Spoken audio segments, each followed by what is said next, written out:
All right, see, I've just been talking here with absolutely no sound because I've been muted.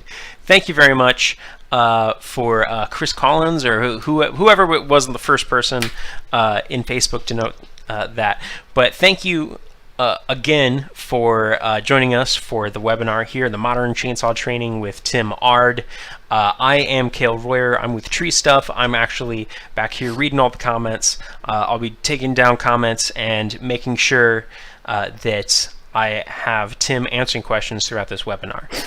If you are here to get CEUs, the CEUs, you have to watch the whole webinar, and then at the end I will post a quiz link in the comments on Facebook, on YouTube, and if you take that quiz, you pass with 16 out of 20 correct, then you will get 2 free CEUs, unless you are watching this in the future, and where it's recorded on Facebook or YouTube, and then it is only worth 1 CEU. So if you're watching this live now, you can get 2 free CEUs. Later, if you watch it and do the quiz later, it's only going to be worth 1 CEU, but it'll be there forever. I've got Tim is over here currently going through hair and makeup, getting ready.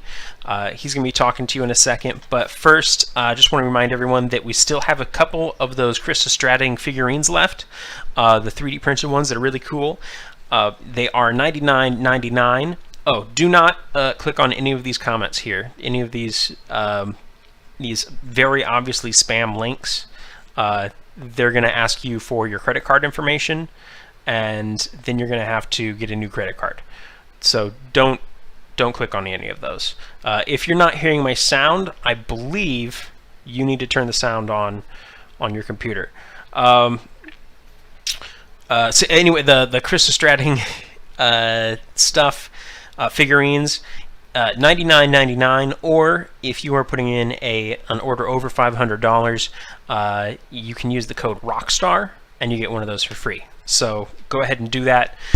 We're also getting a lot of our TreeStuff and TreeU content updated with Spanish dubs or Spanish captions. So if you like if you read Spanish better than you do with listening to me stutter in English, then that should be really helpful for you.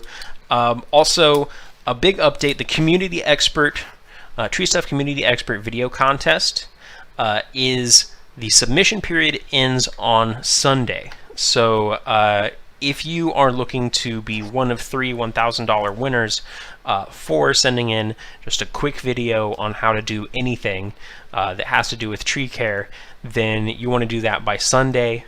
There's a couple rules. You have to do an introduction. You have to give us your email. And then it has to be under 5 minutes. It's easy. It's quick. And just put that in there. And then once you submit, I'll put everything on YouTube in one big playlist, and then after a certain amount of time, the people with the most likes get $1,000 to use on TreeStuff. So it's easy. There's no reason not to enter. Go to treestuff.com/community expert, I believe is what it is. If you go to the front page, there's a link, a Power Cube image with that that you can click on, and that'll give you all the information. Also, make sure to check out all of our TreeU stuff. Vimeo.com/TreeU, I believe is what it is.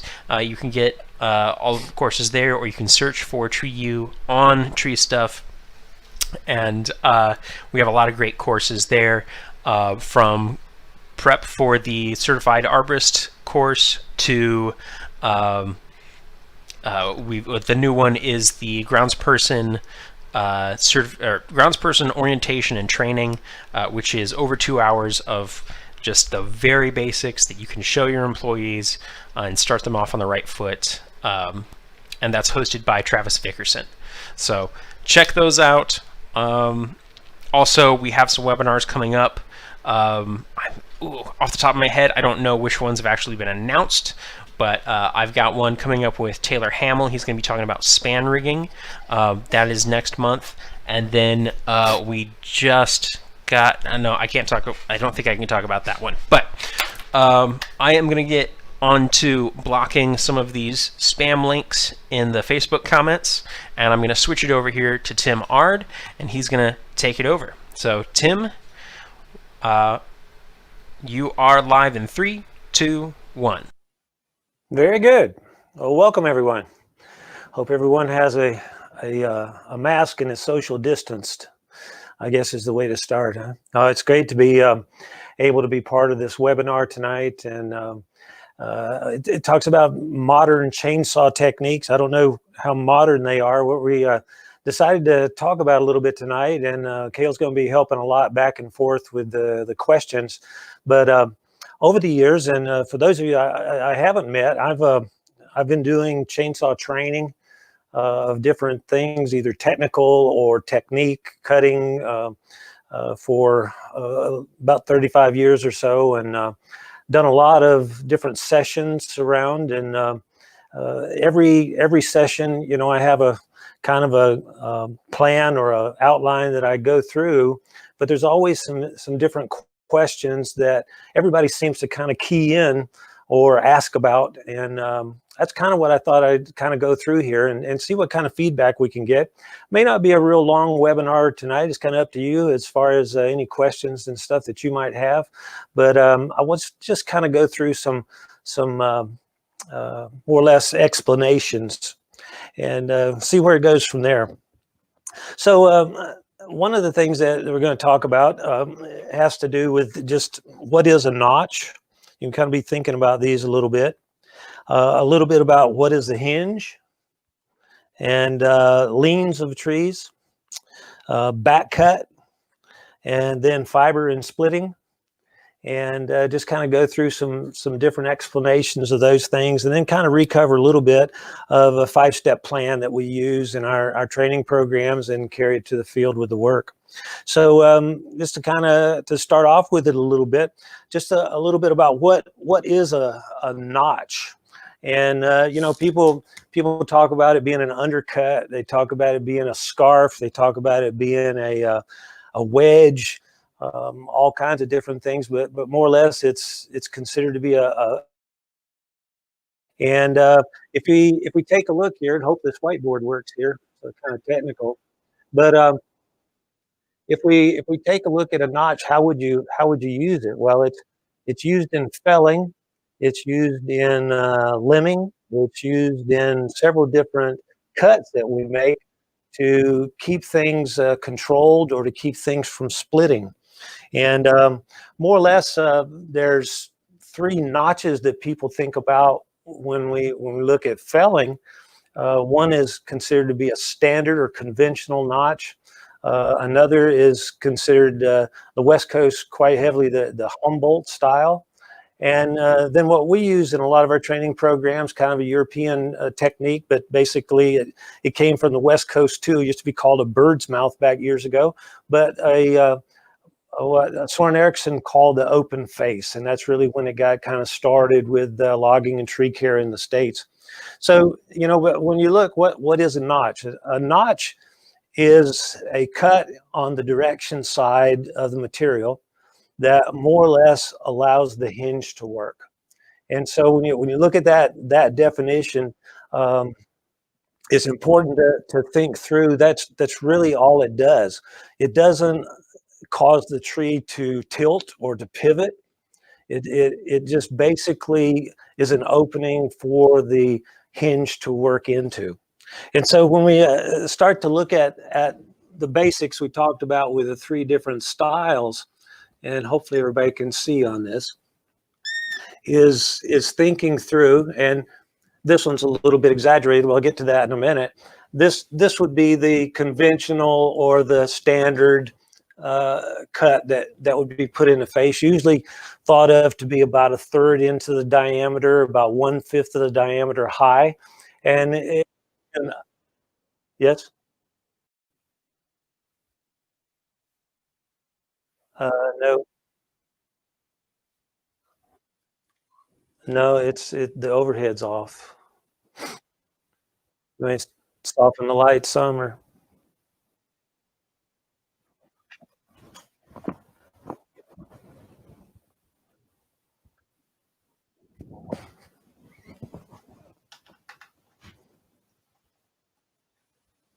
Right there? All right. Yeah. Okay.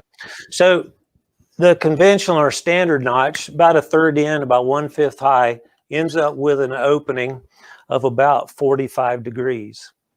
And then the Humboldt, anybody who's watched Axemen and all on TV, you've probably seen that. It's used in a lot of tree care too with the removals, but it's more or less a straight cut in and then the cut out. And it's usually presented more to the middle of the tree, but it's written to be an opening of about 45 degrees. But the Humboldt is kind of special with the larger timber, bigger trees, especially on the west. If you kind of look at the standard as the piece goes over, it tends to control break and the top hits. With the Humboldt, it tends to, as it goes over, the hinge is released and the butt section hits first and then the top. So it's used in a lot of larger trees on the West Coast. And most of them, it's written up to be about 45, but basically Humboldt can be wider than that, or it can be a little bit less. A lot of times I see it to be a little bit less than that. And then what we kind of work with was what I said to be the open face. And it's written up to be an opening face notch that's 70 degrees or more.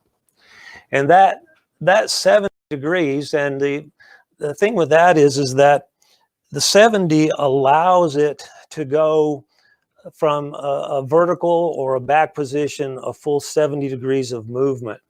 And what that does is it takes away a lot of the situation with what's called butt rebound. When you go and you take the piece down to a 70 degree, more or less the weight is positioned and very little chance of a physical butt rebound.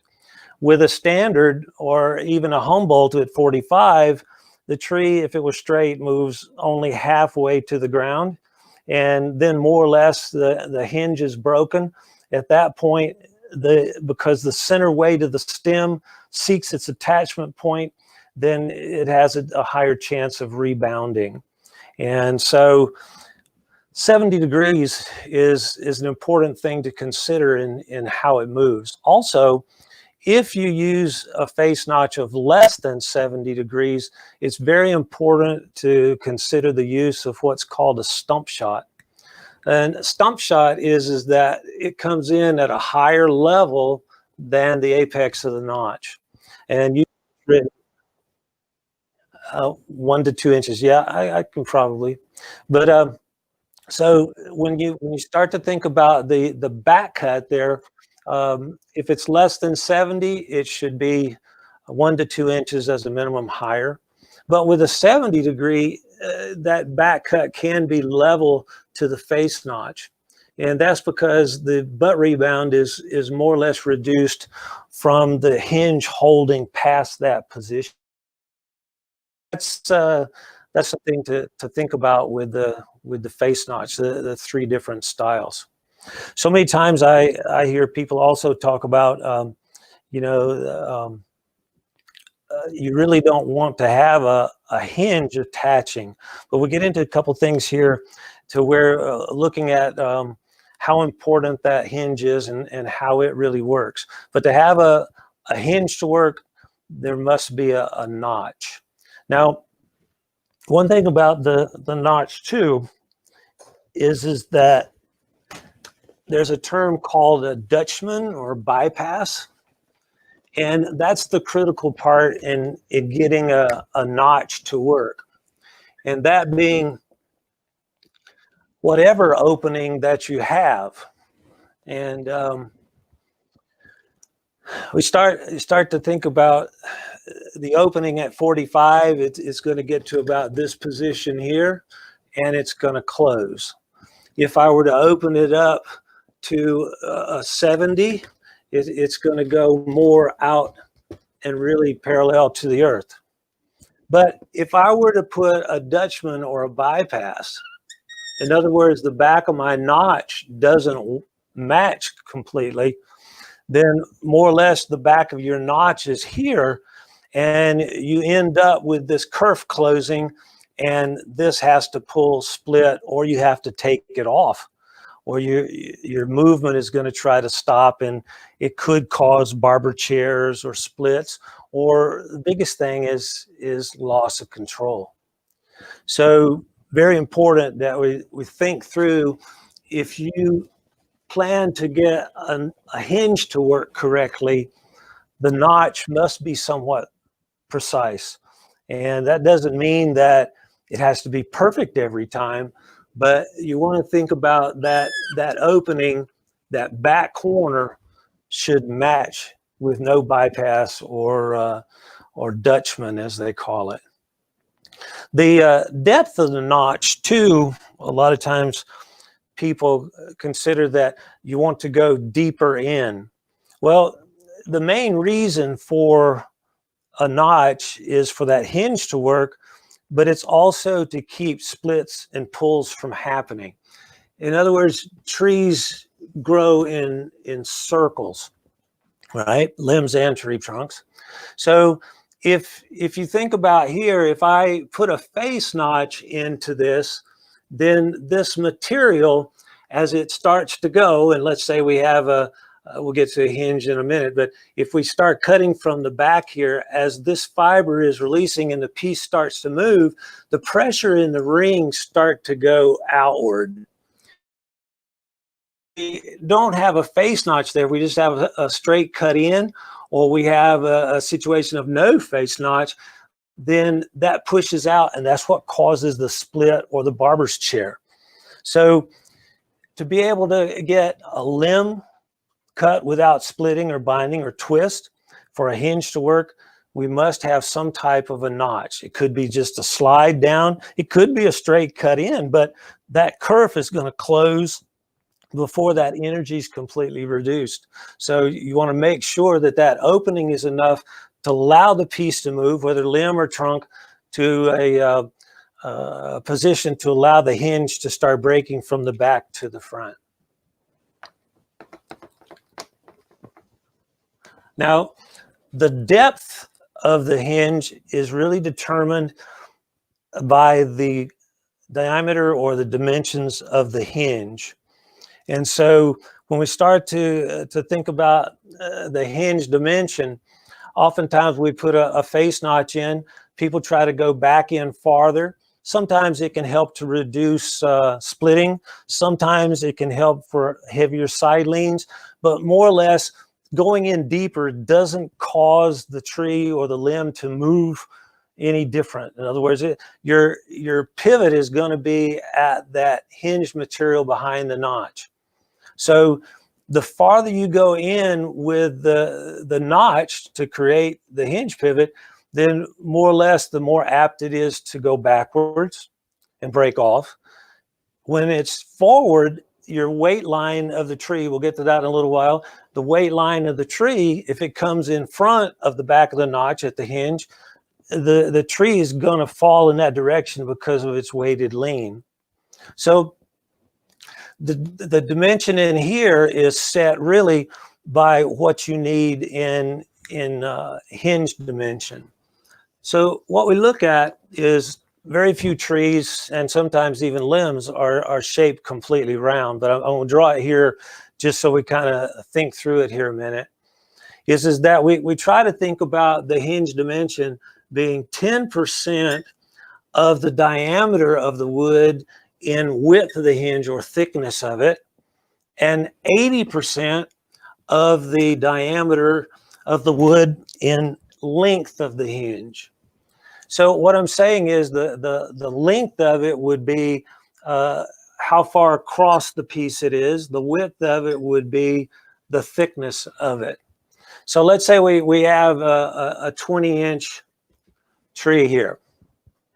We would look, just as a rule of thumb, at 10% in the diameter. We usually use diameter of breast height, DBH, but whatever the diameter of the wood is there, we try to, it doesn't but it needs to be calculated in your process here, is that 20-inch would mean that I've got a 2-inch width of hinge, and I've got a 16-inch length of hinge across it. So I would then manufacture my notch to get the length of hinge that I need. In other words, I would say, okay, I'm going to cut into this face notch this way until I have 16 inches from here to here. Now, like I said, it doesn't have to be all that accurate, and some trees are going to be flat on the side, and some trees are going to be shaped, sometimes horseshoe shaped, even in burnouts and things, or rotted areas. So I try to get enough length of hinge to be able to hold the side weight, the lean side lean. And then the thickness of the hinge is what stays attached during the movement. So that would be the 2 inches. So I would cut in the face notch until I have approximately 16 inches here. And then I would back cut this, and I would stop more or less, or I would create that hinge material, which in this case would be 2 inches, with my back cut of some type, or maybe even a bore cut through and establish that first. So when we start to think through, that's what we're looking at: a notch to allow the hinge to work, and a hinge across the material to be able to hold that side weight and use it as a pivot to control the fall of the tree. So all of these two need to be understood when we start to work not only in felling, but also in storm removals and serious situations in taking trees down as far as removals and pieces. So it's every single cut needs to have some type of a notch and some type of a hinge. And it may be less than the 10% in some cases, but if you take that hinge off, you're pretty good chance of losing that particular control. So that's kind of the basics of that. And when we start to think through, a hinge is very strong forward to back. So if I'm out here in this outer growth area in the circles, that hinge across here farther to the felling side or the front side of it, if that piece goes back, it pretty much is supported by the hinge from breaking off. But the farther I go in with that pivot, the more apt the weight is to go backwards if it were to break the hinge off. So that's something to think about from a leaning standpoint, and also, but it's also something to think about with machine use or rope use. So that hinge works the same no matter whether you're dealing with fell into its lean, or whether you're having to take that and move the other direction. But we have to think about here that opening. And this is something that people ask me all the time. I think we ought to go in farther, but as long as that weight line is out here in front of the pivot, that tree is going to go that direction unless you've got a really strong wind. The farther you go in doesn't change the tilt of the tree. It doesn't change the weight movement of the tree. If that weight is forward of the pivot, it's going that way. If that weight line falls behind that hinge, it's going to sit backwards. So in our information, that's what we're trying to come up with before we start the cuts. So here, if we think through the bypass or dutchman that we talked about, how would that start to play in? Well, if I then do the back cut, and let's say this is an open face, so I'm gonna come flat in here, and here I've got this hinge of 2 inches. Let's say if it were a 20-inch diameter tree, when this starts to go, the hinge breaks from the back to the front, and that's kind of what you want it to do. When you start to think about, some people say, well, I want to cut in at an angle, or I want to cut in at a higher level. Maybe if I use a standard common notch, I do want to cut in 1 to 2 inches higher. But let's look at some of the mechanics of that. Let's say that I go in here to the same position.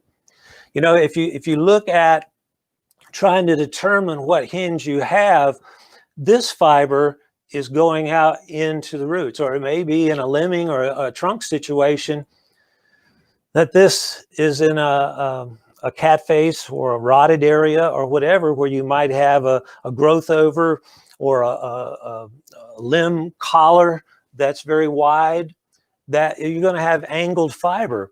The only place you really know what hinge you have is level to your notch.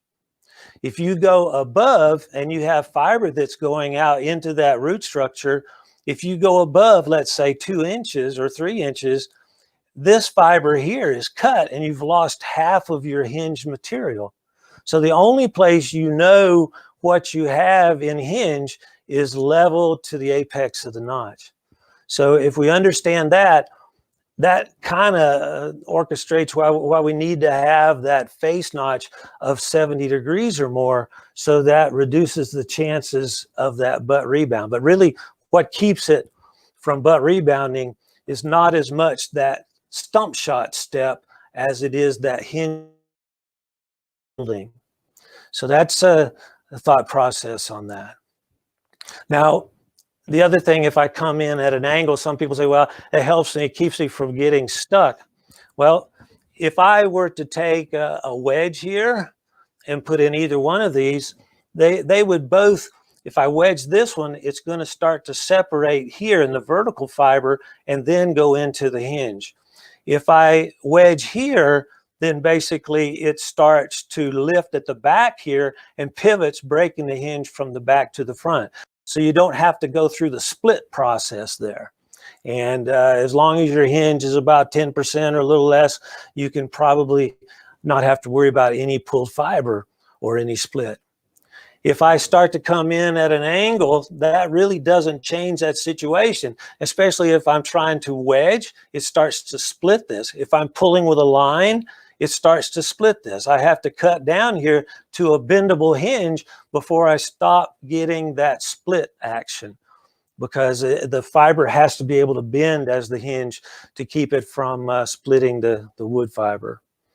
So those are just some things to kind of go through some of the basics that people ask me about, and you know, thinking through the mechanics of it there. And like I say, it doesn't always have to be so perfect, but if you don't understand these limitations, what happens is we just start cutting till something moves. And oftentimes that's where a lot of injuries and loss of control comes in, is because of that. Let's take, for instance, if we were removing a piece off of a large leaner, let's say oak, sweet gum, poplar, hickory, whatever the species, to me it's not as much the species as it is the specific tree.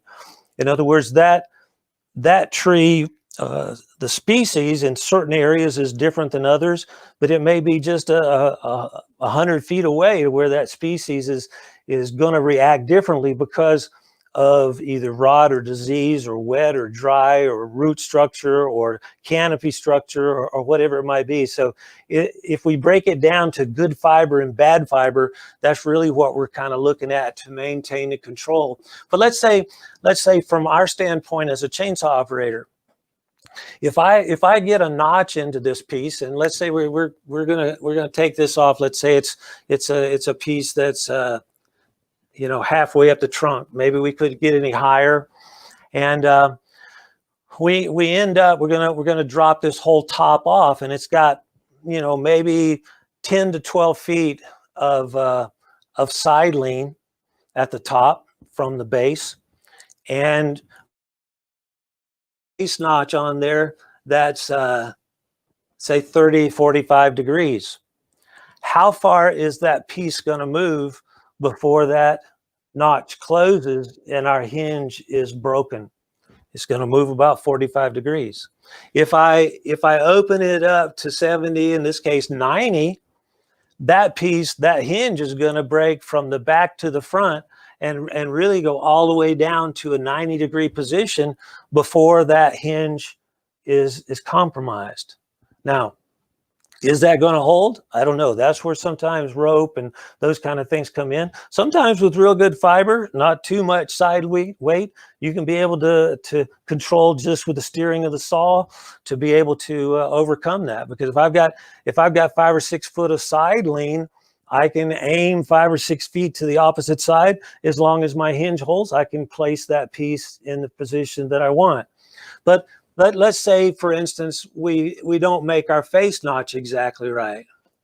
And so I've got a 1.5 inch bypass there, which actually puts my hinge back here, doesn't it?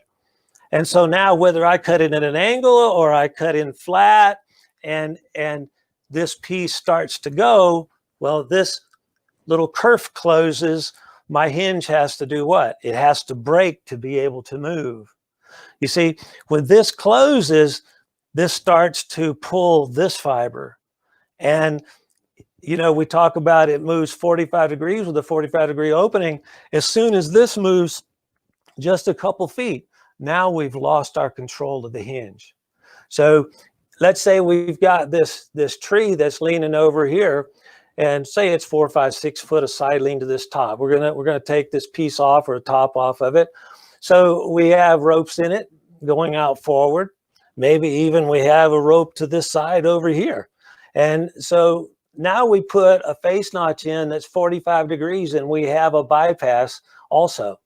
That piece is going to move just a little bit. And then what's going to happen? It's going to pop off.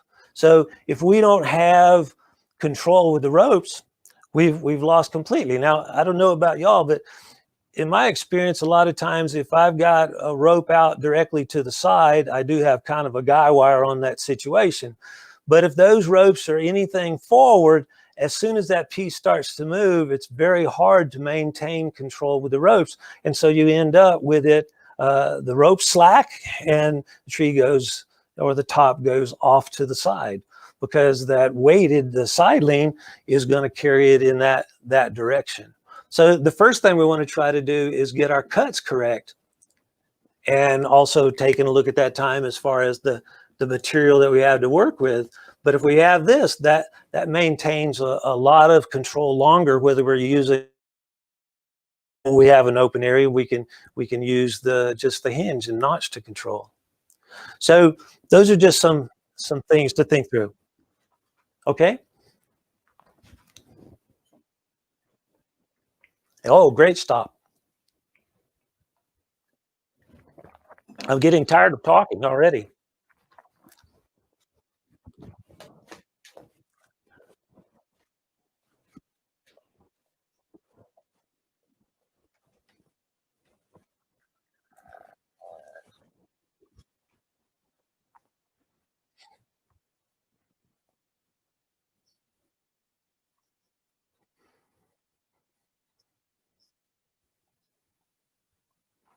The bar is stuck as the piece is moving over.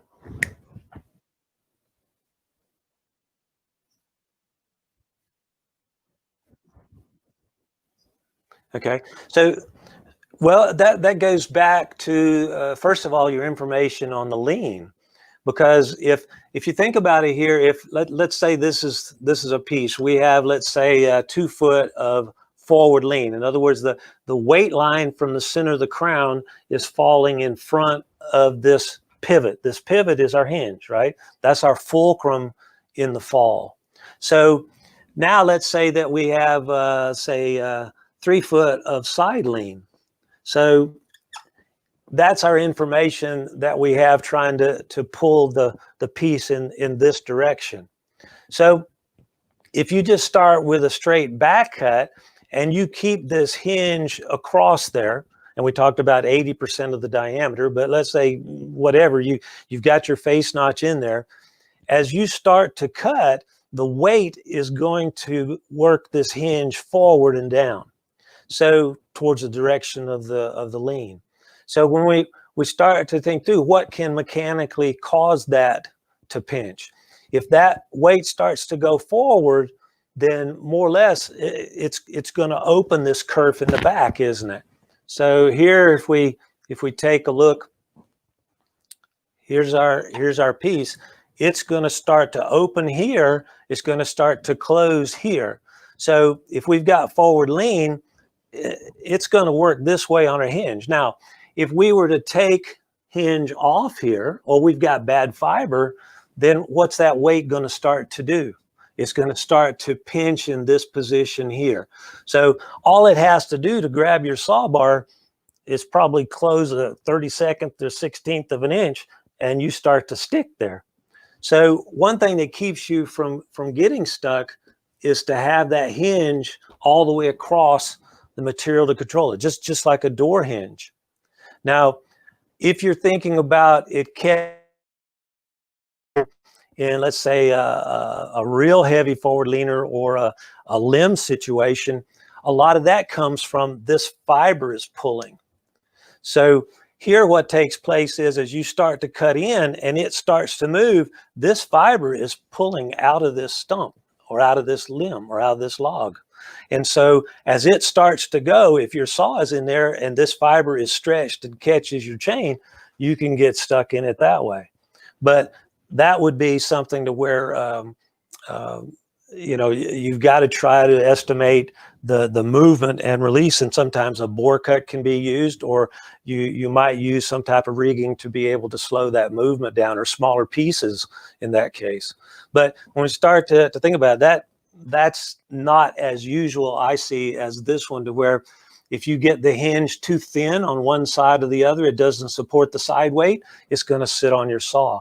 If you have a situation of it starting to move too quick and starts to split in barber chair, that's usually going to go away from your saw, but sometimes the pulled fiber might catch your chain. I don't know if that answers the total question there, but that's some things to think about. But in that case, it goes back again to side leans and forward leans. Now, the other thing that would catch your saw is if instead of it being 2 foot forward lean, now it's got 2 foot of back lean. Or it might be a half a foot of back lean, or it might be a little bit of a windy day, and you start in the back here, and what's going to happen? As soon as you get in here closer to bendable hinge material, the weight of the tree is going to sit down on your saw. And that happens in felling. It also happens in limbing and bucking, logs that are on the ground. So that fulcrum, wherever you place it, behind a undercut or a kerf of some type, that's what's going to be the pivot point to either open away from your saw or close on your saw. Good question. Maybe I answered it.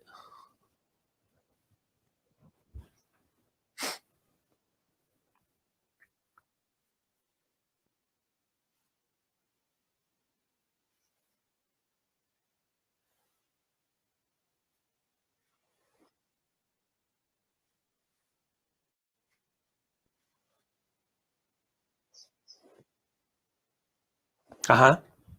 Uh, Technically, when you think about the Humboldt, if you were to say all Humboldt open face notches are open 45 degrees, then technically from the standards, that back cut should be a minimum of 1 to 2 inches higher. So you would need a stump shot 1 to 2 inches higher. So it's not because it's a standard open face, it's because that face notch is not 70 degrees or more. So if that face notch is less than 70 degrees, you should use a stump shot. And let me grab something here, maybe I can show you.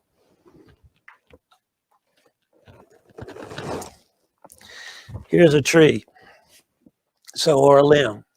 If I take here now and I start to fell this piece on a hinge or without, if that notch gets to 45 degrees, the center weight seeks its attachment point, okay? If I take it to 70 degrees, then there's no butt rebound because the center weight is more or less parallel to the position of fall. So when we start to think through the face notch opening, it doesn't make any difference what you call it. It's thinking about how open it is. So when we look at a Humboldt, if we come down here and we come flat in, and there's some advantages, like I said, is that taking that out of the stump, sometimes you keep a nice flush butt on the log if it's a logging situation or you're selling logs. If you think about a large diameter tree, a real tall, like a Douglas fir or redwood on the West Coast or something, or a large loblolly pine even, you end up, this bottom piece, as it goes over, the hinge material maintains control till the face notch closes. The Humboldt tends to then drop the butt off of the stump, and then the top lays down. With a standard, it goes all the way over, the top usually hits, and then the butt breaks off. With an open face, it's kind of the best of both. If we're on fairly flat terrain, we generally have a 70-degree face notch, but we're close to the ground, and more or less we can do 70 to 90 very easily, and then make the back cut into it. If we're down on a situation where we're dropping off the edge of a road or into a ravine or a lower terrain area, then more or less we're going to try to open that face notch up so that we have the 70-degree opening, but we put more this way. So what I've got drawn right there is actually a 90-degree opening. So when you start to think about it here, that's going to allow this piece to go down farther if we angle this down. So do you want the piece to break here, or do you want the whole hinge to let off here? So the person with the chainsaw is really in control of that situation. So that's my thought process on it. Okay. And so a Humboldt, if you use less than a 70-degree opening, which a lot of Humboldts are 70 degrees or more, you could be level at that point. If you're less than 70, you want to think about having that stump shot. Okay, so I guess, can you real quick touch on why you wouldn't just always use a 70-degree cut? Well, a lot of people ask me that, and I guess Soren Eriksson kind of, which was my mentor for this situation, and his answer was, why not? So, when you think about it, why would you want to stop the tree or the limb or the top halfway to where you want it to go? And then the bad side of it is, if we have a Dutchman or a bypass there, we lose control even sooner. And like I said, if I had a limb over here that had side lean on it and I need it straight ahead here, if I have a Dutchman or a notch that's not open enough, it's going to get to this position and it's going to go off into its weight. And I've lost control of it. Even if I have a rope in it in a forward position, it's not going to end up in the position that I want it to go. So I have to have either multiple lines to control, or I have to have a hinge and a notch to allow that fiber to assist me in placing that where I need it to be. And when you start to think about the notch and the hinge, it's 70 degrees allows it to go, 70 degrees or more allows it to go to a position that you want it to be. Why would you want to stop it halfway to the ground? It doesn't make sense. And I've had guys tell me, well, I like for it to jump out a little bit. And sometimes light limbs and stuff like that, you can be able to do that. But if you're dealing with weight, how far is it going to jump? And that's the part of, you don't want to take the chance of it, coming back at you, whether you're on a pole or in a bucket or on the ground. So you want to make sure that notch is allowing that hinge to work. That's what it's for. Great. Okay. That makes sense to me. I've got a couple questions here. Actually, first I'm going to have you can you really quickly go over the Dutchman or the bypass for us again?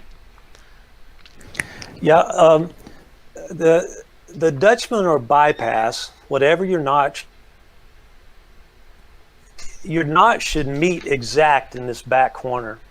If you were to cut the top cut down farther, you've created a bypass here that this is actually the back of your notch. So when this piece starts to go over, this 3/8 inch kerf closes, it has to split here or pull apart the hinge to go forward. If you turn it the other direction then, if I were to do this bottom cut, let's say I'm doing it flat, I'll take the little bottom off of it. If I'm doing it flat, if I cut in here, I've created a kerf going back in, however. And so here, my hinge is back here. So what's going to happen? As soon as that kerf closes, this has to go. And I can tell you, I've had some pretty big trees, and especially using rope and stuff, to where you let it go over, and yeah, the top might move 2 feet over, but it stops. And people say, we got to cut some more. Yeah, what's holding it is the wood fiber. So when you start to cut in, you're gonna reduce that hinge enough to where it pulls off and goes, or either you apply enough rope pressure. And I've seen this many times where you've got a line up in the tree and you've got 1 or 2 people or something out there that's pulling, hopefully way past the top of the tree. And basically they're applying all of this pressure. And think about the mechanics here. If I've got a bendable hinge, I don't need a lot of pressure there. But if that thing goes over and I've cut into here and that kerf closes, now I've got to break this to be able to get the piece to go. So people start applying too much pressure. And same thing happens if I have too much hinge. You see, let's say for the diameter, I'm looking at, say this is a 12-inch tree. So I've got 1.25 inch hinge is what my max would be, 10% of the diameter, 1.2. So here I want to cut into that 1.25, or I might use a bore cut into that 1.25 and set it up, or at least the back if I've got a heavy forward leaner. But I've got to think about here, let's say I've got a back leaner and I put a wedge in here, or I've got a rope up here and I start pulling on the rope, or I start lifting on the hinge. If I've got 4 inches of wood there for a hinge, what's going to happen? I can drive that wedge all I want to. It might shake the top a little bit, but it's not going to fall.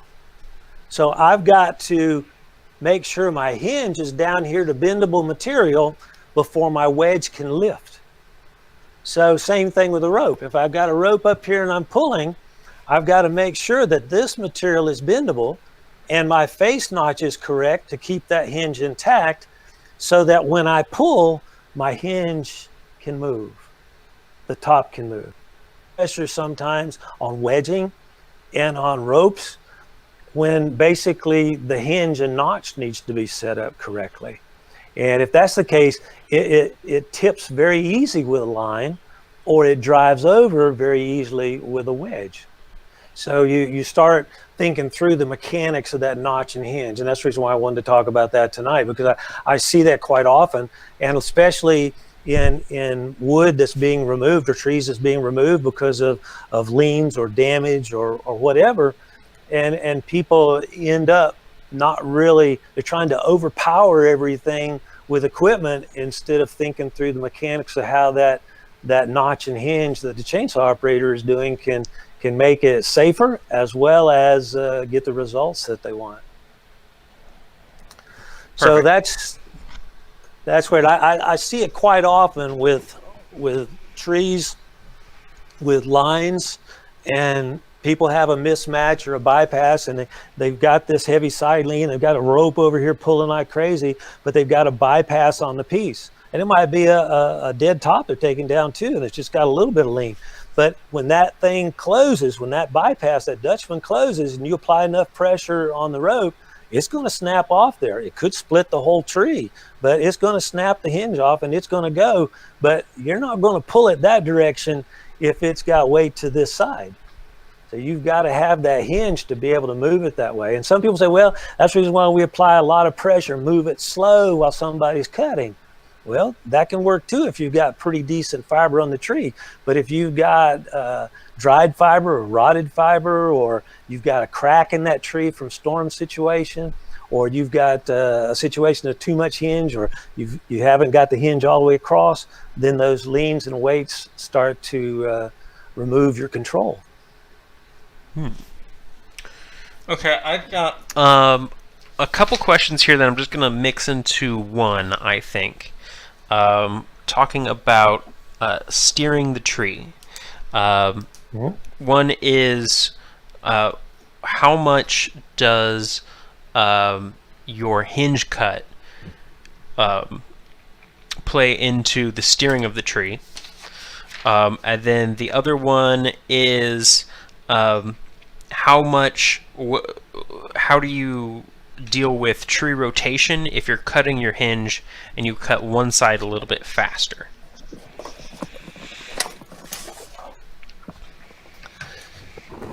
Well, tree rotation is something that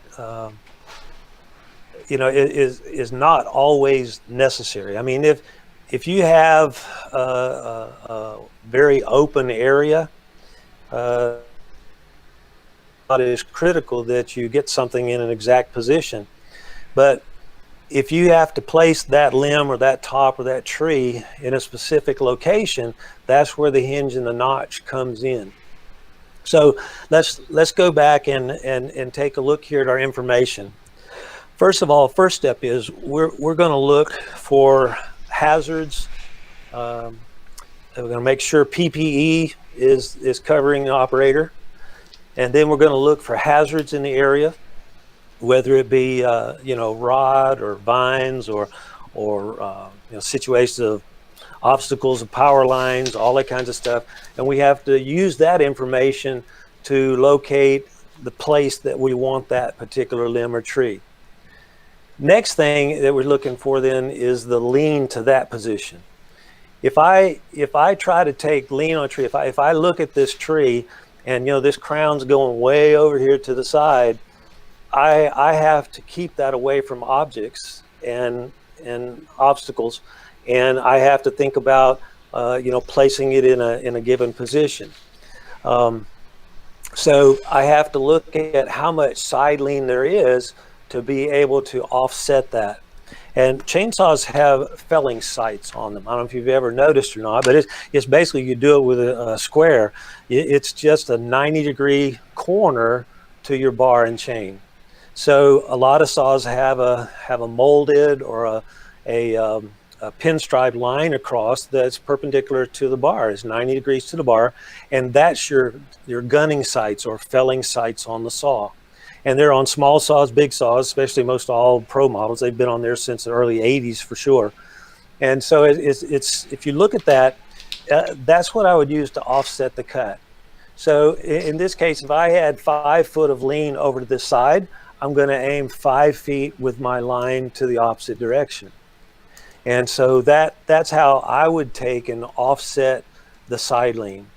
And so then I would use, because at that point I'm looking at forward to back lean from that position. So I say, okay, here's my layer or my target for this particular limb or tree. If I have 4 feet of side lean, I'm going to aim 4 feet over to put the center into my location that I'm aiming. Then I'm looking to see from that position parallel to my hinge now, and I've got my face notch going to that position. Then I'm parallel to that hinge, so that I'm going to now look to see, is my weight forward or is it back behind my hinge? And so very easy to determine that. You take the bowl of the crown and you look at the center of that and you plumb it down to its attachment point, whether it be the stump or that position on the limb. Gives you forward leaning. If it leans in, if the weight comes down, that line comes down in front of the hinge. If it falls behind it, you have back lean. So it's very simple to be able to calculate those leans. If you don't have a crown on the tree, you've probably got some amount of lean on the stem piece that you're taking off. And the same situation, you can be able to aim it. You want your notch to be correct. Your back cut would come in, leaving a nice straight hinged material. You don't have to take it off on one side or the other. You just have to get it thin enough to be able to move forward. If it has forward weight, if not, you've got a tip line in it, or you place a wedge in it. You lift that center line of that piece or that crown forward of the pivot, your hinge, it's going to fall. Just that simple.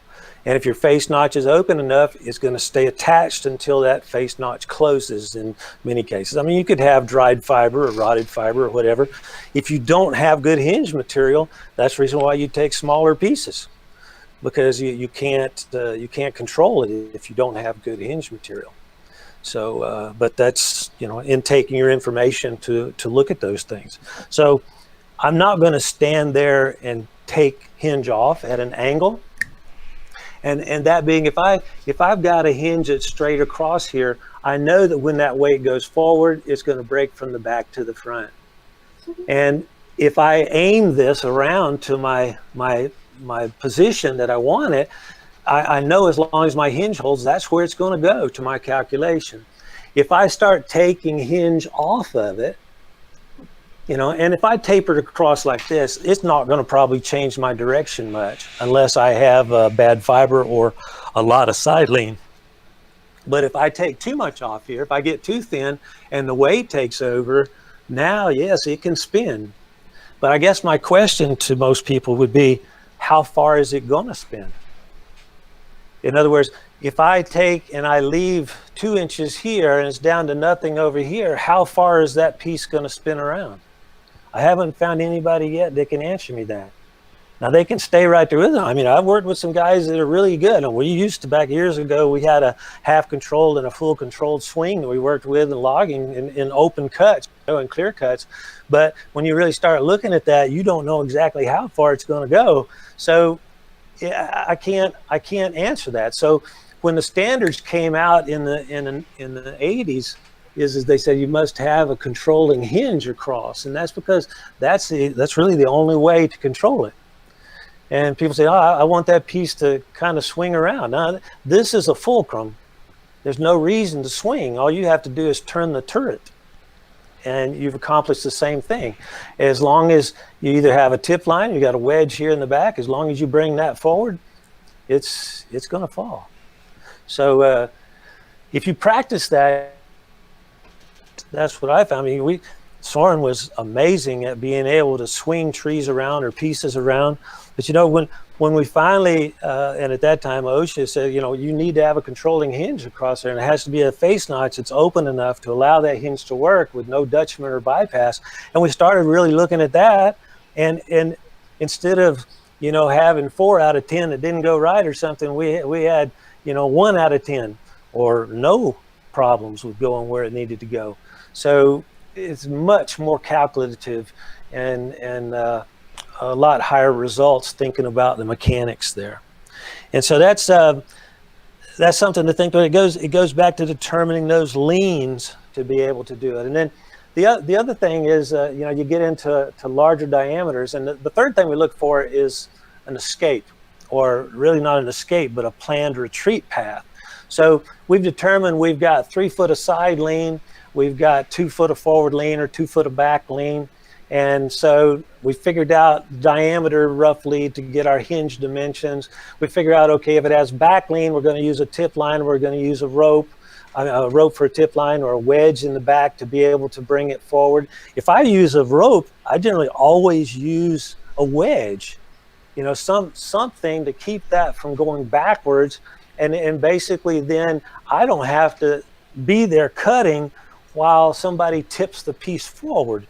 So I start to think about, if I've got the hinge set up right, there's no reason. I just stick a wedge in the back. I can be over here to the side if climbing or bucket. I can be back from the tree. And we usually go 45 degrees away, and on the ground we try to get 15, 20 feet away or behind something. But if you're working out of a bucket or climbing, you at least need to be in that 45-degree position away from it. You don't want to be directly behind it.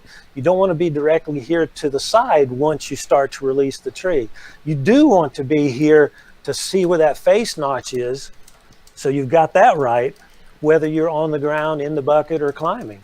So your eye should be there, and then you should keep your eye on that face notch until you know you've got your hinge straight across. And so very easy, once you understand the back leans or forward leans, what position you can stay in there. Because if you have back lean, if it goes backwards, where's it going to go? It's going this way. So if you're up here looking down the face notch, you're in the best position. If you know you've got heavy forward lean, you set that up, and then basically you're going to stay parallel up to that, or in that case, I would probably use a plunge cut or a bore cut through, then release the back so that I'm able to be in that 45 away position. So that's our escape that we work with, or planned retreat, putting ourselves in the right position before we release the piece, whether it's a 3-foot block or whether it's a 40-foot top, a 90-foot tall tree. And then the next thing is what kind of back cut to use, and kind of mentioned there just a little bit. I can establish the hinge on a lot of cuts just by cutting up to that position and allow it to go. But if I had say a 36 diameter tree here, and I've got a 20-inch bar, I'm generally going to work the bad side of the tree first and then go to the good side. So bad side would be your leaning side. Now that's not forward to back necessarily, that's side to side to the location I plan to place the piece. So I'm going to cut what I can't reach from the good side, no more than halfway in the diameter usually, from the bad side of the tree, the leaning side, and then I'm going to finish the cut on that 36 by taking the other 16 inches from the good side of the tree. And if I had heavier forward lean, I might cut this from the back or plunge in, take that 20 inches out, and then come over here, plunge in, cut back if it has forward lean. If it has back lean, when I cut this side, I'll probably place a wedge here. And if I was going to use a tip line, that's already in position, but I'm not applying pressure with the tip line. I'm supporting the piece with the wedge and then be able to tip it once I cut this piece. And I can cut 3 times the bar length very easily in these felling cuts. Or I could have a big bar and either bore it or cut all the way from the back. But the biggest thing is trying to keep that hinge material as parallel to the face notch as possible, and to try to get it as close to my 10% or a little less. I don't want more than 10% in most cases, because it's not gonna bend. It's gonna start to break. It's gonna start to split. And you sure don't want the piece to barber chair or to split. And so that's my back cut options. But it all starts with having the notch and a dimension in your head of what that hinge should be. All right. I am running out of paper for writing down questions that we have here, so I'm gonna grab a little bit more for more notes. But I want to make sure that you can cover all the stuff that you were going to cover before we go on to any more questions, because we got a lot of questions here, and we've got a lot of people watching. Just for a real quick announcement, if you didn't see it anywhere else, this video will be around on our Facebook page forever, as well as on our YouTube page. You can go there and find that. When I post the link, I will post it in the comment section here. I'll post it on the front side of the website. You can also, on the front side of Facebook, you can also go to treestuff.com/webinars, and you can find the quiz links there, as well as the links to the videos. I'll post it on YouTube. I think I said that already. You can take that quiz at any point in time to get a free CEU. If you take it within the next 12 hours of this being live, then you can get 2 free CEUs if you pass it. After that time, it's not technically a live broadcast anymore, and it'll only be worth 1 CEU. So if you need to go back, if your brain's already fried by the amount of stuff that's being thrown at you right now, and you need to come back with another notepad to get all of this down, then you can definitely do that. But I'm going to have Tim keep on going on so that we can get through the stuff that was already planned before we hit up some more questions. Well, pretty much, Kale, the questions are kind of it. So it's I want to, just for the quiz portion, I want to just kind of recover just a couple things here, and then we'll just take some questions. First of all, a notch allows the hinge to work. Just remember that. And a bypass or dutchman, and how it affects the notch not working. And so that's one thing. If you look at a lot of the incidents that happen in felling or removal of tops, this type of thing, is first thing that they find in a lot of cases is that the escape route, it's not necessarily in this order, but the escape route or the position wasn't very good. In other words, they didn't use an escape route, or they put themselves in a position that was is very dangerous. The second thing is insufficient face notch to allow the hinge to work. In other words, if you use less than an opening, or you have a dutchman or a bypass in that face notch, the hinge can't work, and it increases the chance of loss of control, butt rebounds, or splits, barber chairs.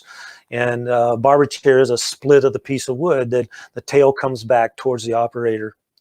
And then the third one is insufficient hinge. It was either rotted, or somebody cut it off, stayed with it too long, those types of things. And so those three things are something definitely chainsaw operators need to make sure that they compensate for in their plans. The hinge is a strip of fiber across the wood, the stump or the stem, that attaches the stem to the stump, the trunk to the stump, or a limb to the trunk. So that hinge behind that face notch keeps your control of the movement of that piece. And you get into storm damage and bucking and limbing, I tell people all the time, I use notches and hinges more in storm damage than I do in felling, for sure, because you're going to make more cuts that way. So if you've got something that's supported or up over something else, storm damage, notches and hinges can really make your work a lot safer and a lot more controlled, and a lot less stucks. Leans. The lean of the tree is established by the crown or the center weight of the stem if it's just a trunk. So you have to make sure that you're in the position that you want it to go, or behind it looking where you want it to go, to be able to determine the leans. You cannot, I can tell you, and I tried, is that you can't walk around the tree and determine where it leans unless you stop where you want it to go.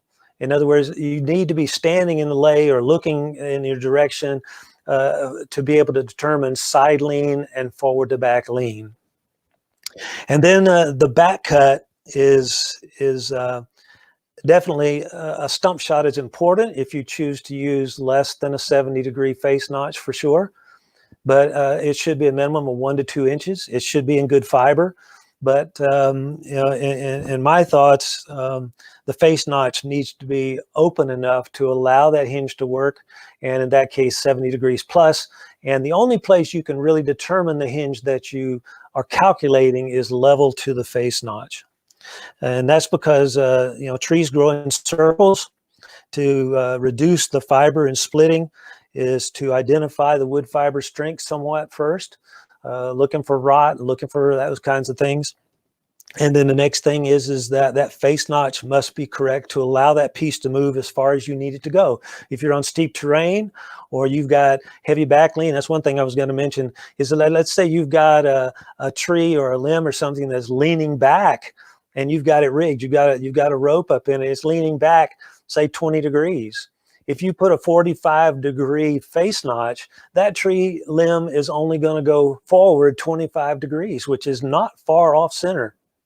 So you start thinking about that. What's going to happen at that point? If you cut it loose, it can twist, it can spin, and you're at the total mercy of that rope twisting it in the right direction at that point. So you want to make sure that you think through that. Face notch needs to be open enough to allow the movement of the piece that you're cutting. And then 5-step plan that we look at hazards and obstacles. And that's starting off with making sure you've got the PPE and your chainsaw in good shape. We're not really going into a lot of that tonight, but more or less head, eye, hand, leg, foot protection, ear protection, hearing. So you need to make sure the PPE is in place. And then looking for anything from wind to terrain, to rot, the widowmakers, looking then at obstacles of power line, all those types of things, bird baths, whatever it might be. And then from that position that we've determined is an open spot to place the wood, then we look for the leans, the side to side and the forward to back, and determine from that the good side and the bad side. So you know which position you're going to be in, not just always cutting from one side. You want to be on that away from lean side and figure out where to go. And then that escape route would be 45 degrees away from the direction of fall, or a position usually in a 45. And, if that tree goes the wrong way, I'm not going to run necessarily in that direction. I'm going to go the opposite way. So I'm going to always have the good side of the tree cleaned so I can be able to go the opposite direction if need to. But, and plus having the position there, I mean, if you've got heavy side lean on a piece that you're taking off of a big limb crotch or whatever, to the side is sometimes a much safer place to be than to try to swing around behind something that's in the lean direction. So stay away from the lean, be on the good side. And then, we talked about best position sometimes on the ground is probably 15 feet or more, because that's where a lot of the struck bys, the widowmakers and things come back to as it passes other limbs and blows limbs back, or, wind catches a limb or something like that. You want to be back far enough so you're not in that drop zone there around the stump, because that's where a lot of those, the debris and stuff in the fall comes back to. The hinge, basically 10% of the diameter dBH, that's the width of it or thickness of the hinge. 80% of the diameter dBH is the length of the hinge. And remember, the length of it supports the side-to-side weight. The thickness of the width of it keeps it attached during the movement. And so that means like a 20-inch piece of wood would have a 2-inch by 16-inch hinge inserted into it. And the depth of that is determined by the length of the hinge. In other words, if I've got a tree that's pretty flat in the direction I need it to fall, I don't need to go in that far, because the farther I go in it doesn't change the forward lean, and the farther I go in can keep it from going back. And in many cases with a tree that's an odd shape or a hollow or a burnt area or whatever, is that you end up with going in farther and you end up reducing the hinge length for any side lean that you might have. And then the back cut, make sure that you collect the needed tools and equipment before you start the cut. And there's no reason to be pulling on something or pushing on something while you're cutting, because the hinge is really your safety at that point. If you don't have good hinge material, you need to reduce the size of the piece that you're cutting. And so if it has to come off in firewood pieces, that's something that you need to think through, because it's you don't want to try to control something. Even I call it a statue, but a 10 or 15 foot stump there that you're going to take off a piece. There's a lot of injuries that happen with that, because they cut the hinge off of it. It can go in a lot of different directions. So make sure that you're collecting the needed tools and put yourself in the right position before you start the cut. And all team members need to be away from those positions. In other words, that chainsaw operator doesn't need a whole lot of help within, stump shot of that particular piece. And whether or not you use a back cut or you use a bore cut through, making sure that you're on that good side is the best thing to think through. And establish the hinge before any movement or pulling, and make sure your escape is ready to go. And make sure after you make that cut and that piece is on the ground safely, take note, look at the results, see what worked in the fiber, and see what your results were, because that's how we learn. Some things don't go exactly right, and we learn a lot from the bad mistakes, and we learn a lot from the things that go right. So always reconsider what your plan was and see what the results are, because it's so important that it's like I tell people, that the biggest thing is to come back, because those results is what makes it where we don't run into bad situations the next time and the next time. We learn from our mistakes, or learn from that plan as to what works and what doesn't. So, Cale, that kind of covers it all. I think we've answered most all the questions for the quiz. So you can hit us up with anything you need here now. All right, perfect. I'm just going to make sure that they can hear me. Okay, cool. Good. So let's start with you've been talking a lot about the guidelines for creating your notch, for creating your hinge. What about creating your notch and your hinge in, first of all, different types of wood? So if you've got softer types of wood versus harder types of wood, does that change? And then going into wood how it's affected by weather conditions, and then rotted or hollow wood, how that all affects. I'll start off with the last one, rotted or hollow wood. Let's take, for instance, this tree is hollow.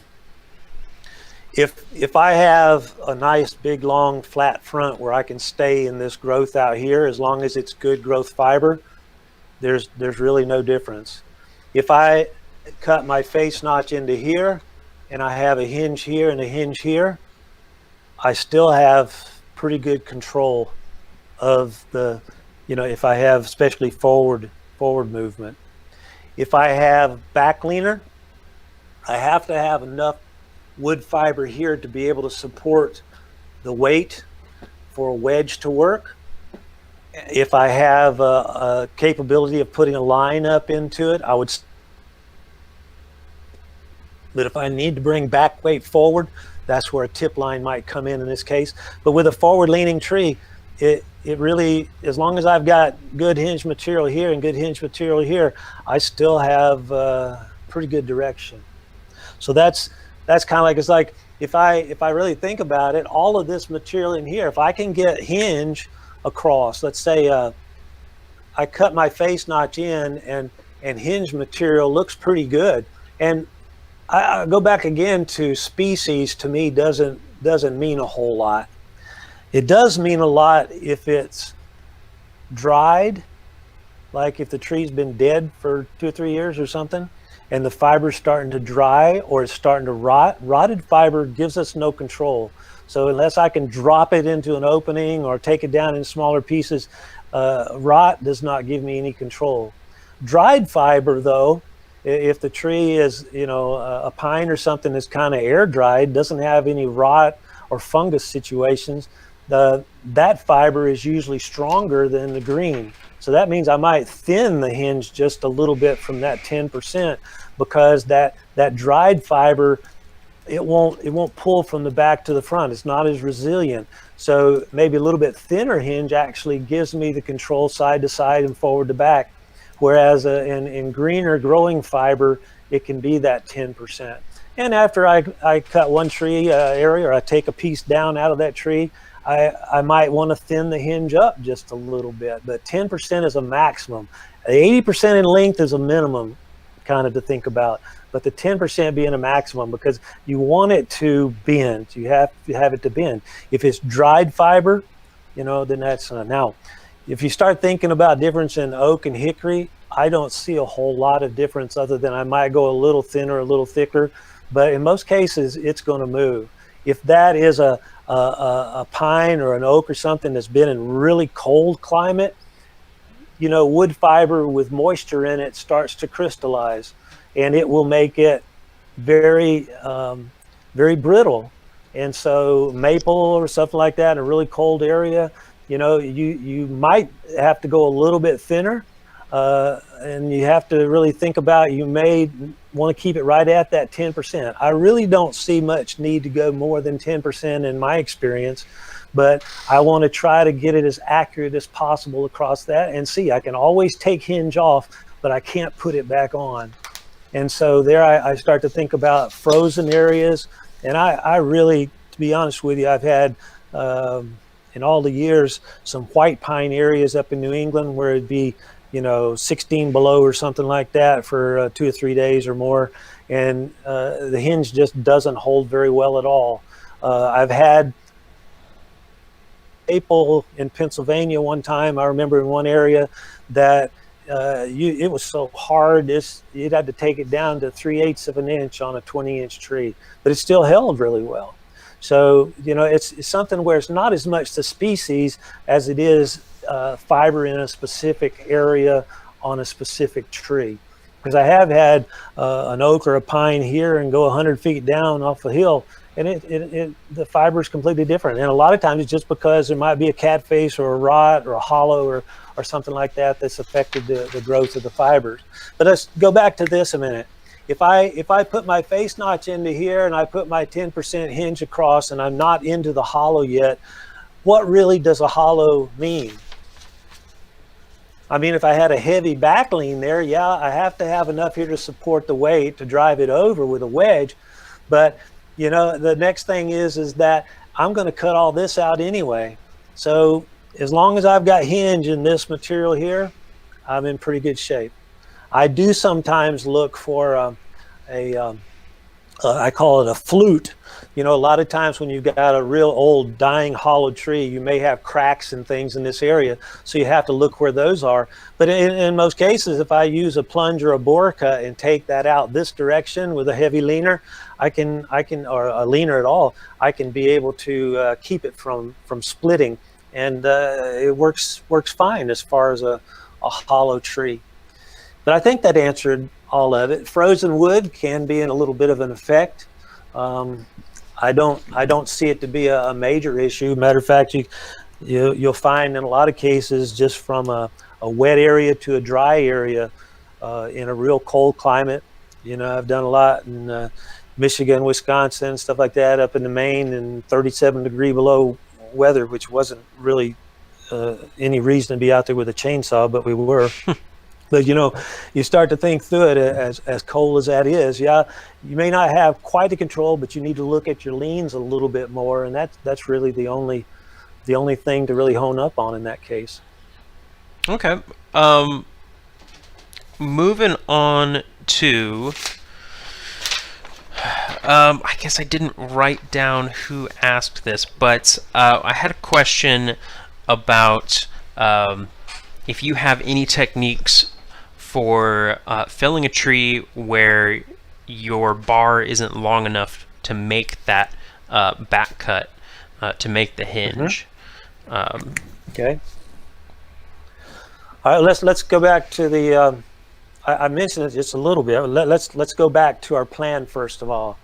You need to know, is this tree back leaning or forward? So let's say here's our target out here. Doesn't have forward lean in this case, it has back lean. Okay. 4 foot of back lean. Next thing is that this tree, let's say, is 40 inches in diameter. I've got a 20-inch bar on my saw, and I only have probably 19 inches of reach on each side. So I've got to think through. I've got to be able to reach all of the growth. And you know, you've got root structures, you've got different things to think in here, but I have to calculate that. I have to look, this is my bar that I have, and it's bigger, shorter than the diameter. So how can I cut it? So first thing is, I've got 4 foot of back lean, and let's say I've got 3 foot of side lean. So this is my bad side over here. I'm going to try to cut it first.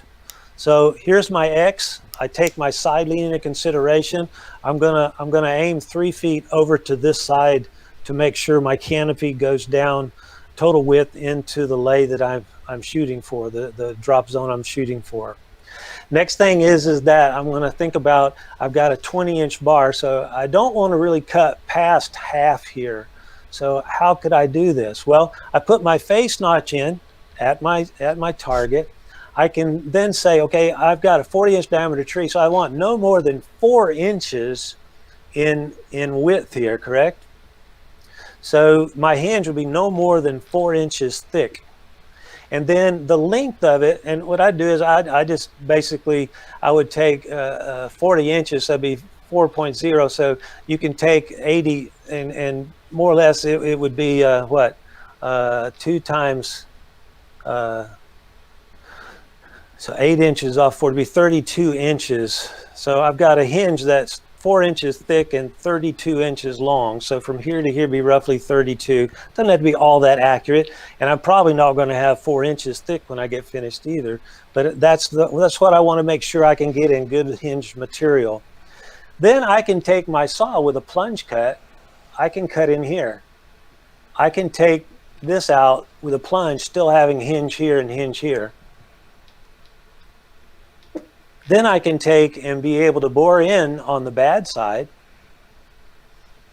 and I can go into almost half, and I can cut out.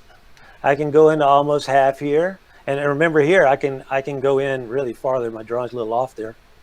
I can go in that far, and I can cut all the way back here, and then I can come to my good side. I can go in and cut all the way back, and then I can reach from the back this piece here and take out. So I can do 3 times the bar length pretty easy. If I have the majority of the trees, probably 95% of them, if I have a bar that's just past center, then basically all I got to do is put my face notch in, half into here up to my hinge, and then go to my good side and cut the other half up to my hinge. Since it leans back, when I cut this bad side, I place a wedge in here to support it. I could have a tip line in the top too if I want, but I always use a wedge to support it. I cut my good side and then either drive the wedge or pull the tip line. So it's very easy to take a saw that's shorter than your diameter. Felling a tree, shorter bars to me are really nice to have. But when you start blocking a tree down, or you've got a tree that's on the ground, that's where the big long bar comes in. At least you want something that's more than half of the diameter. That makes it a little bit easier. You know, there's ways of reaching over and be able to cut in and then down. But having a little longer bar on bucking and limbing sometimes can be an asset. But very easy to use a bar shorter than the diameter for felling, for sure. Makes sense. Okay, let's go on to a lot of questions also about doing back cuts first, and when you would do that, and if you recommend doing that at all. You're talking about you've got a tree and you're not putting any face notch in. You're taking and starting a back cut. I believe so. Okay, so and I don't really understand the mechanics of that. I know sometimes people say, well, it was a really heavy back leaner and I didn't want it to go back. I had a line in the top and we were applying pressure to it, so I want to start cutting from the back, and then I might put a little face notch in. We apply some rope pressure and be able to pull it on over. But I really don't see the mechanics to that, because it goes back to what we talked about of wood grows in circles. And you can try this. Take your chainsaw, find a small sapling, and just take your saw close to the ground or whatever, and just cut in half, 3/4 of a way like this, and just apply pressure and see what happens. Every time it's going to split, and it can go to this side, it can go to that side, and what sticks you in cutting stuff is that 1/16 of an inch movement, and your saw is stuck. So if you can keep that twist from happening, you have a lot less chance of getting stuck in that piece. Then do the same thing. Just take and put a little face notch, just a little slide notch on that sapling, just down the front, and then cut in and leave about a 10% diameter hinge there, and then pull it over. And you'll see. Next thing is that if you really want to see how strong that is, take that sapling and pull it back, closing your kerf in the back, and just see what it takes to pull that loose. Now, we'll say if you don't put the face notch in there, it's probably going to hold pretty good too. But it'll hold with that face notch, believe it or not, as long as you don't go too far into the diameter of the wood. So I guess my thing here is going back to putting the face notch in second. you then have to figure out where's my back cut in relationship to that fiber to have a nice straight hinge across it. Because if I don't have a straight hinge, it can twist on me as it starts to move. It's going to break from the back to the front. It's going to break from the thick side first, actually, but it's going to twist out should the other side not hold. So it's very hard to be able to make sure you match that up. If I put the face notch in first, then I can look at my face notch and know that I have a nice straight hinge there. And if this sits back, you know, it won't go any farther. If I've got decent fiber, it's not going to go any farther than the kerf closing. But as I get in with that, place the wedge. If you place the wedge, then that tree is completely supported. That limb's completely supported with a small wedge. So you start thinking, why would you want to cut the back and then place the notch? Why not place the notch so you know you've got good hinge material, and then whatever you reduce from the back can be pulled over utilizing the bend and the pull of the hinge.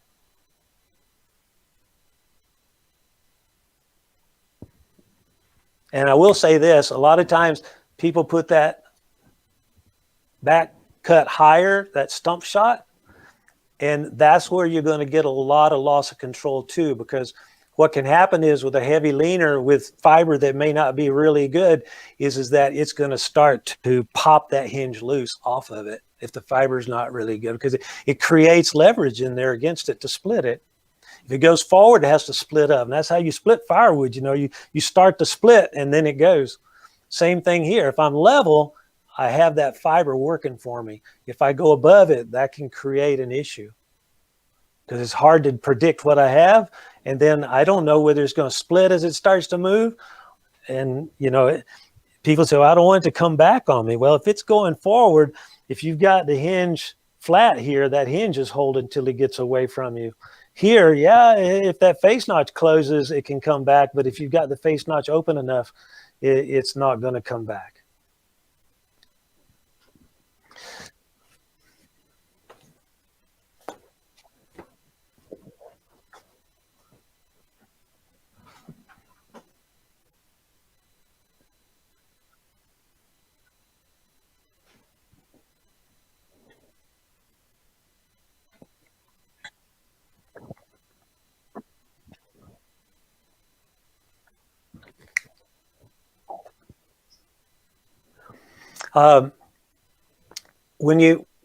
What he's talking about, I believe, is if we had a heavy side leaner, and this is where tapered hinge and stuff came in the West back years ago, is that you would have uphill side would be, let's say, 4 inches, and then you would taper it down here on the leaning side. You don't take it off short like a swing, but you would have it thinner, and it wouldn't go all the way down, maybe an inch over here or 2 inches over here and 4 inches on this end. So that would help to support some of it. When you get into a lot of the stuff with the hardwood fibers and really white pine and stuff in the East, is you end up with, if you try to hold too much on this side, it's going to start to split off. So this is a technique that you can be able to, you can use a bore cut either below the face notch or above it. I usually try to go below it, but here you can make a couple bore cuts through, and then when you come in here with your back cut, then basically it gets to these cuts that you've made. So you've actually got 1 hinge and 2 hinges here. So if you put that on the uphill side, it can give some support. You would still use the 10% all the way across, and then you would go in partial here and here, either out of the stump or up above it, so that as this tree starts to fall, you've got fiber that's still connected here, but then it goes in, touches that, breaks it, goes into the next one. Now your hinge takes over. So you might use, as he mentioned, a triple. So I might put 3 bores through. So I have this fiber is running, this fiber is running, and then my hinge material. And it can give you quite a lot of support from the uphill side, the good side of the tree. If you've got that much lean though, and you're trying to keep it away from objects or something in a removal or whatever, I'd be kind of leery of it. But if you've got a logging situation, or you've got a nice opening there to be able to work with it, it can be a pretty good asset. If you let me do one more thing, I'll draw it this way. I've got this hinge going across, and now I've got a cut in here and a cut in here, and I might go in close to halfway. And so each one of these is going vertical, you see. So as you start to cut from the back, this one goes over, closes, this one breaks it, and then comes up here, and your final hinge takes over your direction. All this does is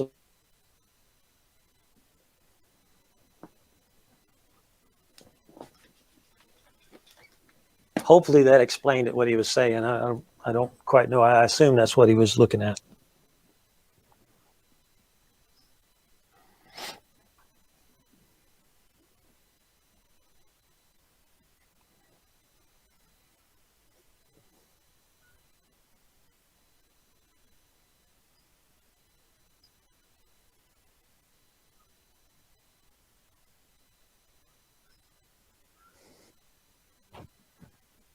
Mm-hmm.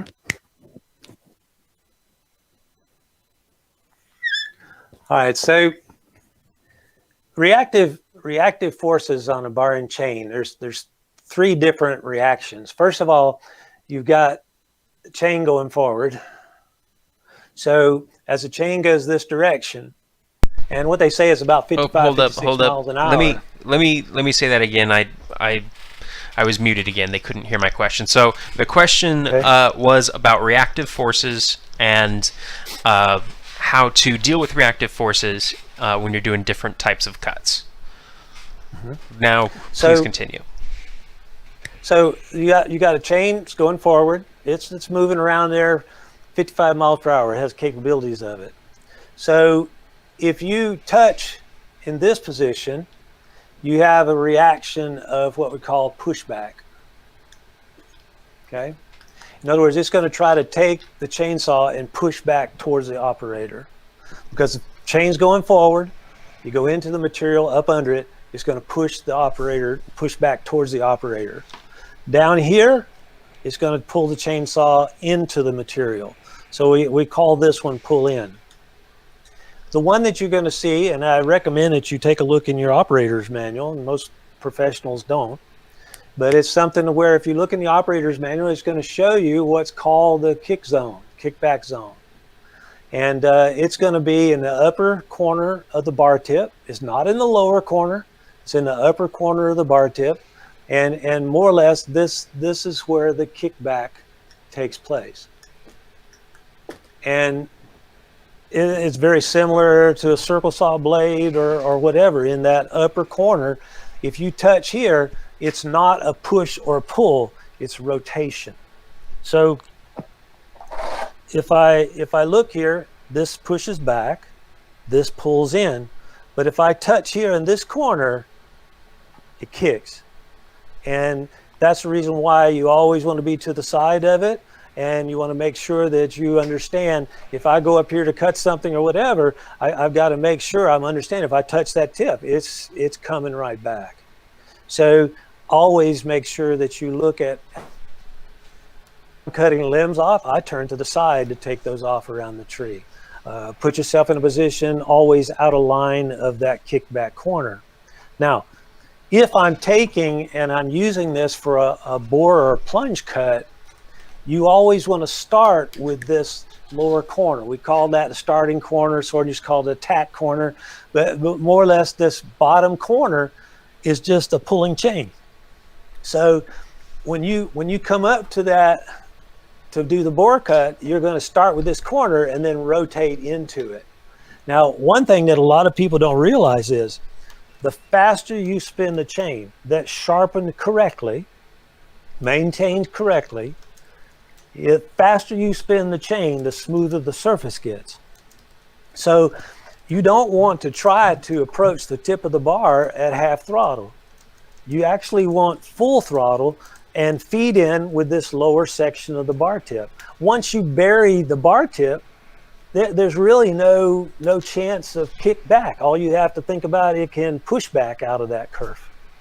But as long as I bury it and go in, then it's a very easy technique to be able to maintain control of it. Now, you know, people ask me all the time, yeah, but I'm not real comfortable with that and stuff. You need to practice it, not necessarily on a tree, and you need to watch out for stuff that's in the tree, you know, like wire and nails and all that kind of thing. But once you bury the tip, it takes a lot of that danger away, because if you're just cutting from the back or a regular cut and you hit something solid, it can still come out of that kerf too. But if you're inserted, it's pretty much you know, kind of constraints in there.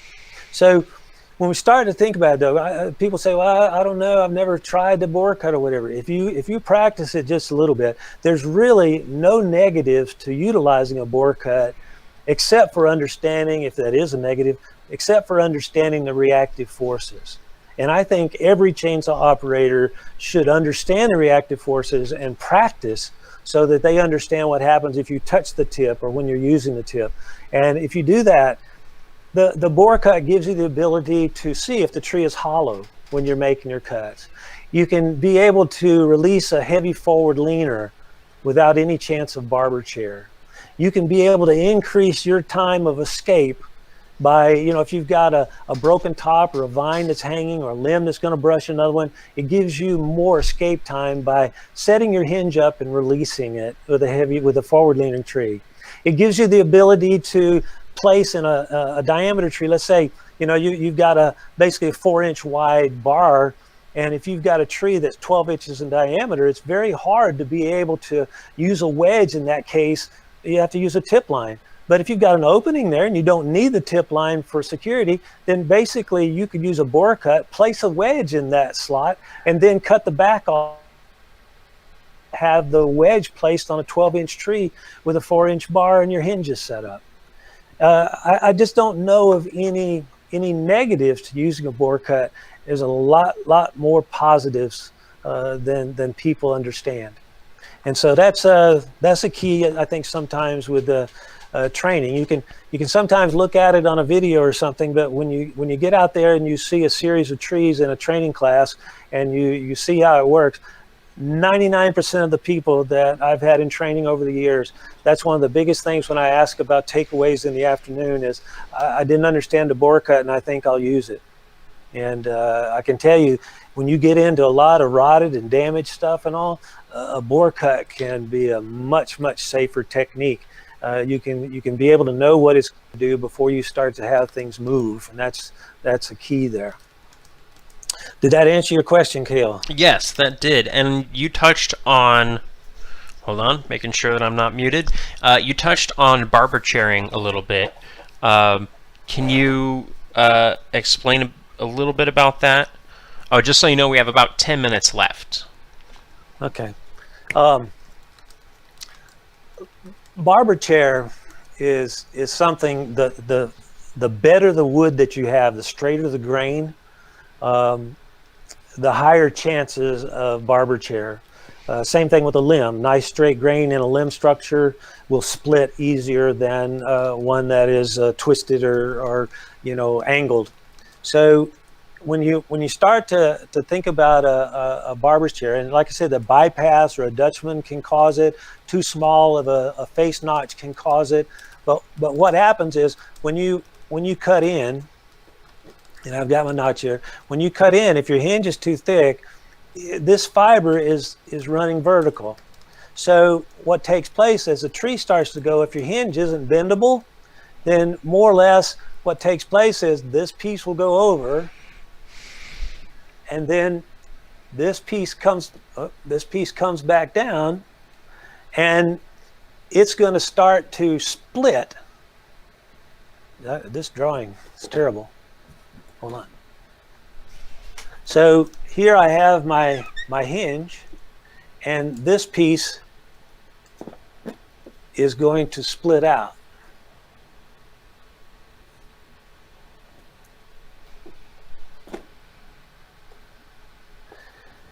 If you do that, like I was talking about with a little sapling, just to kind of illustrate it,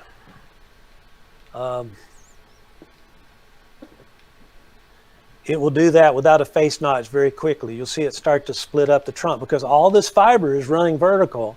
So what takes place is as you start the back cut in, this can't bend, so it splits up with this piece coming back towards the operator. And I did for a video back years ago in Pennsylvania.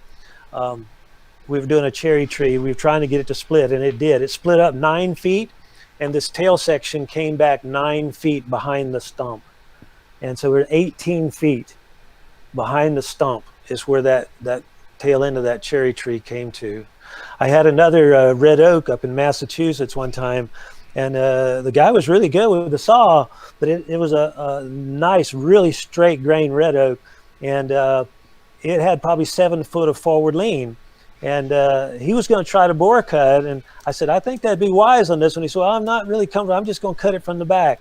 Well, he started in, and he heard it start to crack, so he stopped. And he had about a 6-inch hinge still left on it. It split up about 15 feet. And so this tail piece came back. It's 15 feet above him.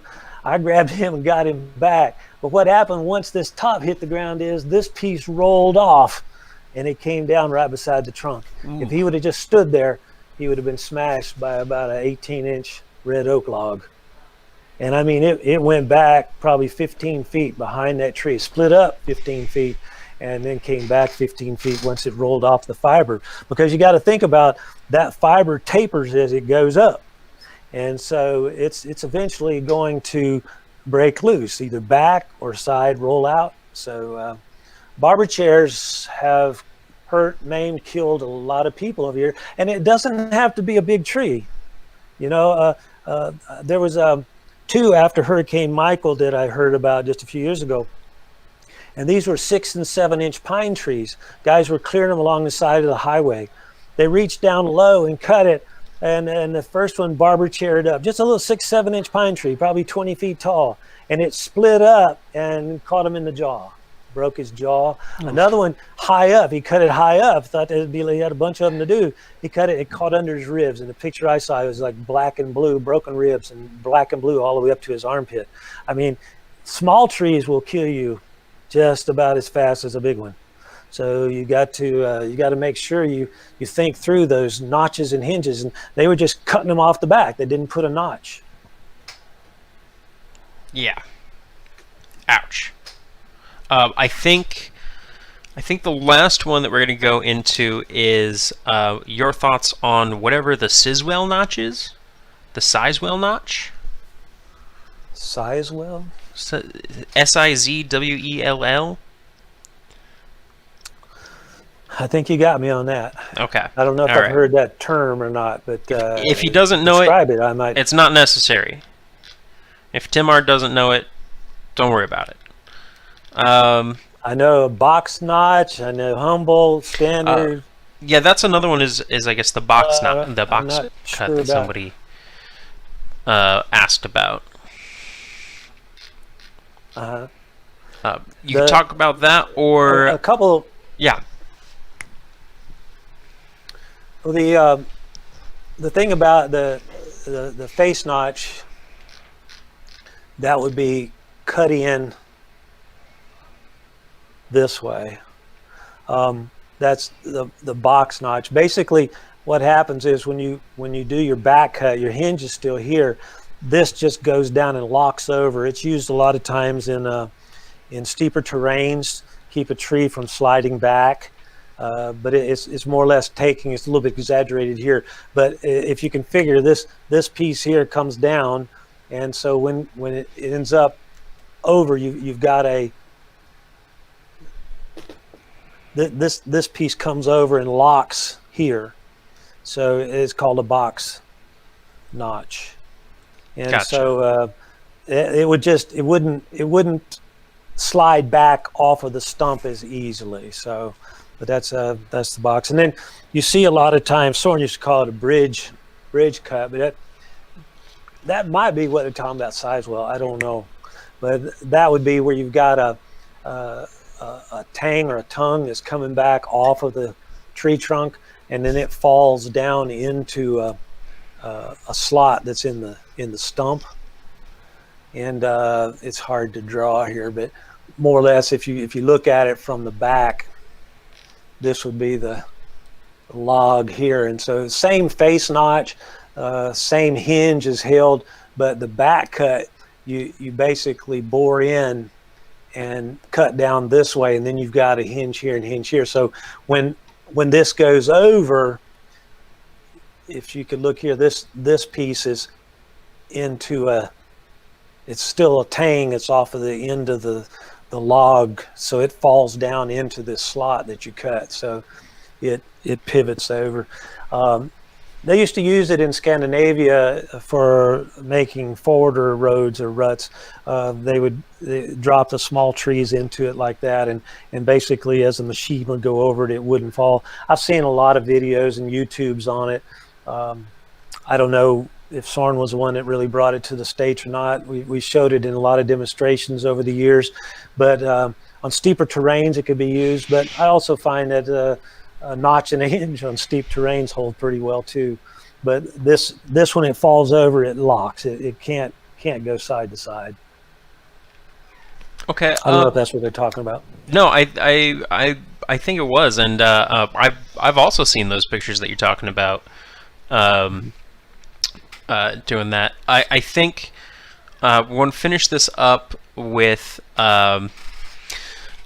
questions about where you can read more, any different training that you're going to be doing, if you want to talk about that, how people can get a hold of you, if they have any questions, etc.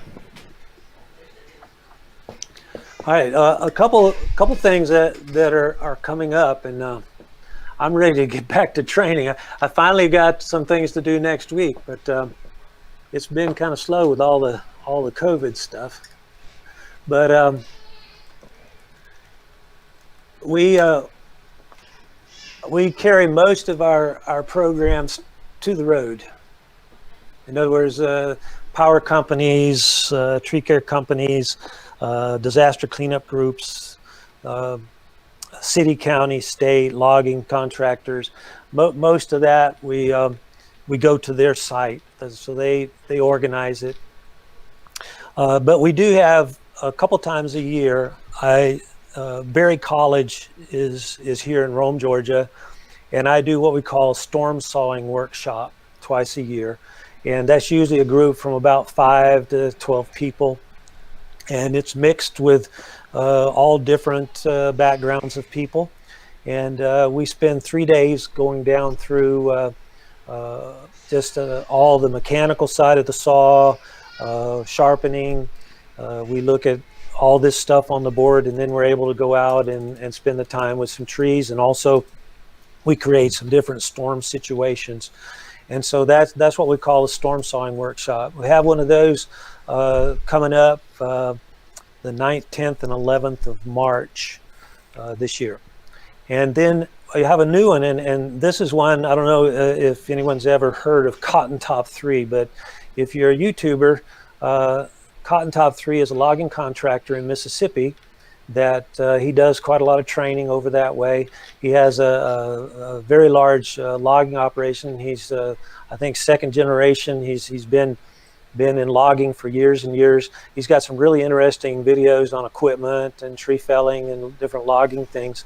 And he and David Breeden with Husqvarna and myself, the weekend after the storm sawing workshop, we're going to be holding a 3-day workshop, the 12th, 13th, and 14th in Rome.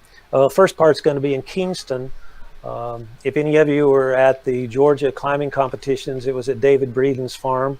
And we're going to start there, and then we'll end up over at the River Farm at Berry College, and we're going to be working on felling and lemming and bucking, storm type stuff, and all 3 instructors will be working on that. So it's going to be a unique situation. So that is available 12th, 13th, and 14th. If you go to Cotton Top, and that's COTONTOP3. And that's on YouTube. If you go on there, you can, or on Facebook, either one, Cotton Top 3. and he has a video on there talking about the training and everything, and he's got quite a following. He's got about 100,000 subscribers, and so he stays pretty busy with stuff. But if you go on there and take a look at that, and then underneath that you can email him and set that up. He's handling all of that organization. I'm just going to be helping with the training and locations. So that'll be. But we usually do the storm sawing workshop twice a year. This is going to be our first one with the three of us working on that. I don't know if we're going to do another one this summer or not, but we'll wait and see how this one goes. But that training will be a little bit larger group. We're going to have about 36 will be the top on that. And then, but it's a Cotton Top 3. Oh, Cotton Top 3. Sorry. Cotton Top 3 on YouTube. If you go in there, he's got all kinds of neat videos on there, and quite a unique guy. And so, but we're going to be looking at that. We'll have a larger group, but you will have 3 instructors. We're going to be breaking it down into a lot of chainsaw stuff, as well as the felling and all too. But those are really the only ones that we have that are sign up and go to. Most everything else I have is sponsored or organized by somebody. Great. Well, thank you very much for doing this with us, Tim. Sorry, everyone, that I couldn't get you your questions. If you were looking at the chat, there are far too many to get into in a 2-hour period.